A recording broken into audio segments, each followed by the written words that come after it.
బిల్డింగులు కడతాడు, ఇప్పుడు కూల్చేస్తున్నారు. ఇప్పుడు అతని పరిస్థితి ఏంటి? అతను ఎక్కడ పడ్డాడు? ఎవరి దగ్గరికి వెళ్ళాలి ఇప్పుడు అతను? అదే కదా, అతని వీధులు పాలు చేసినటువంటి అపార్ట్మెంట్లు బోలెడు.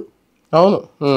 ఇప్పుడు వాస్తవంగా చెప్పాలంటే రియల్ ఎస్టేట్ రేవంత్ వచ్చాక ఒక పెద్ద స్ట్రోక్ ఇచ్చాడు. మామూలు స్ట్రోక్ కాదు.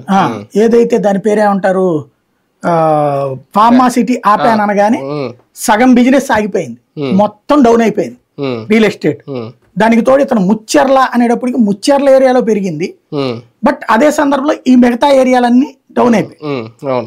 అది ఒక సమస్య అయ్యింది. అమరావతి ఎఫెక్ట్ తో ఒకటి కొట్టుకుంటున్నారు చంద్రబాబు, వీళ్ళకున్న ఇమేజ్, వీళ్ళ క్యాస్ట్ ఈక్వేషన్స్, దీంతో ఒక సెక్షన్ వచ్చి ఎక్కడ ఇన్వెస్ట్మెంట్స్ డైవర్ట్ చేయకపోతుంటే ఆ రెండు దెబ్బలతో కుదేలైపోయింది. ఒకప్పుడు అదే హైదరాబాద్ లో కోకాపేట 100 కోట్లు అమ్మిన కొద్ది రోజుల ముందు గత బీఆర్ఎస్ ప్రభుత్వం, ఇప్పుడు చూస్తే మొత్తం సీన్ రివర్స్ అయ్యి రియల్ మొత్తం డమాల్ అన్నట్టు అంతే. అక్కడ అట్లా అయిపోయింది.